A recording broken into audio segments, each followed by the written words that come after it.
وبركاته. الحمد لله رب العالمين والصلاة والسلام على رسوله الكريم، أما بعد. قال الله تبارك وتعالى في القرآن المجيد: واعتصموا بحبل الله جميعا ولا تفرقوا. محترم صدر جلسہ، مشفق و مربی اساتذہ کرام، مہمانان اعظام اور جملہ ساتھیوں، موضوع ہے اسلامی معاشرے کی چند اہم خصوصیات۔ محترم سامعین، آج ہمارے معاشرے میں بہت ساری خرابیاں پائی جاتی ہیں، بہت زیادہ اخلاقی بگاڑ پایا جاتا ہے، اس قدر فساد پایا جاتا ہے کہ ہمارا معاشرہ تباہی اور بربادی کے کنارے پر جا پہنچا ہے۔ اور آپ سب اچھی طرح جانتے ہیں کہ ہم کس قدر اخلاقی انحطاط کا شکار ہو چکے ہیں۔ سوال یہ ہے کہ ہم اپنے معاشرے کو اس تباہی اور بربادی سے کیسے بچا سکتے ہیں؟ تو اس کے لیے ہمیں یہ دیکھنا ہوگا کہ اس امت کا اولین اسلامی معاشرہ جو کہ اللہ کے رسول صلی اللہ علیہ وسلم نے مدینہ منورہ میں تشکیل دیا تھا، اس کی کیا خصوصیات تھی جن کی بنا پر وہ معاشرہ ایک خوبصورت اور مثالی معاشرہ بن گیا تھا؟ تو آئیے اختصار کے ساتھ ان خصوصیات کو جاننے کی کوشش کرتے ہیں اور انہی کی روشنی میں ہم اپنے معاشرے کو ڈھالنے کی کوشش کرتے ہیں۔ محترم سامعین کرام، اسلامی معاشرے کی پہلی اور سب سے اہم خصوصیت یہ ہے کہ اسلامی معاشرے میں بسنے والے تمام مسلمان اکیلے اللہ رب العالمین کو معبود برحق سمجھتے ہیں اور شرک سے نفرت اور لا تعلقی کا اعلان کرتے ہیں۔ یہی بات ہمیں نبی صلی اللہ علیہ وسلم کی سیرت طیبہ سے معلوم ہوتی ہے۔ جب ہم آپ صلی اللہ علیہ وسلم کی سیرت طیبہ کا مطالعہ کرتے ہیں تو ہمیں معلوم ہوتا ہے کہ اللہ کے رسول صلی اللہ علیہ وسلم نے اولین اسلامی معاشرے کی بنیادی توحید باری تعالیٰ کے اقرار پر رکھی تھی۔ آپ صلی اللہ علیہ وسلم نے جب اپنی دعوت کا آغاز کیا تو توحید باری تعالیٰ ہی سے کیا۔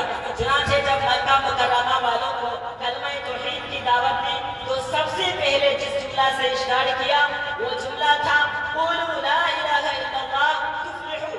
تم سب سچے دل سے اقرار کر لو کہ اللہ کے علاوہ کوئی معبود برحق نہیں تو تم سب کامیاب ہو جاؤ گے۔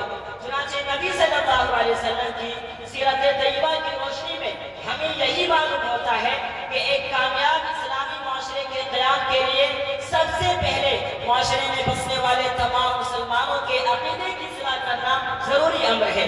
جبکہ آج ہم دیکھتے ہیں کہ ہمارے معاشرے میں شرک انتہائی بھیانک صورت میں موجود ہے۔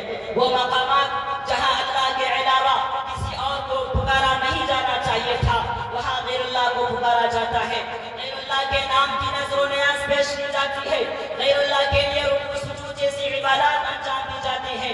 روزانہ لاکھوں لوگ ان مقامات پر آتے جاتے ہیں اور شرکی اعمال کرتے ہیں اور شرک کے ذریعے اللہ تعالیٰ کی ناراضگی اور اس کے عذاب کو کلہ دعوت دیتے ہیں، جبکہ شرک کو اللہ تعالیٰ نے ظلم عظیم قرار دیا ہے۔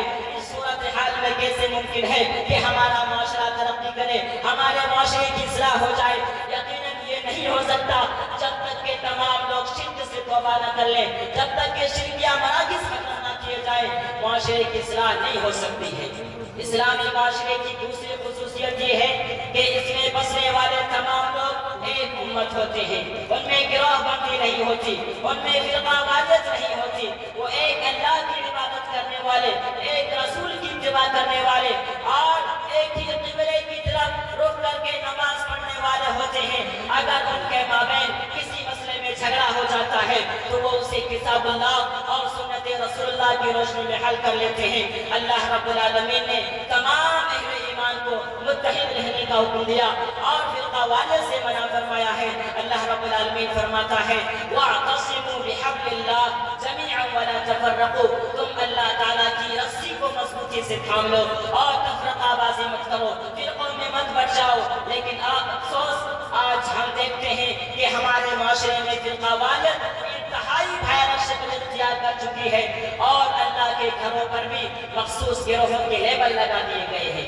ہر فرقے کے لوگ انہی مساجد میں نماز پڑھتے ہیں جن میں ان کے فرقے کا نام نمایاں ہوتا ہے، اور اگر کسی دوسری جماعت کا کوئی شخص بھول کر بھی ان مساجد میں چلا بھی جائے تو اسے ناپاک گردانتے ہوئے مسجد کو باقاعدہ دھویا جاتا ہے، اس پر آواز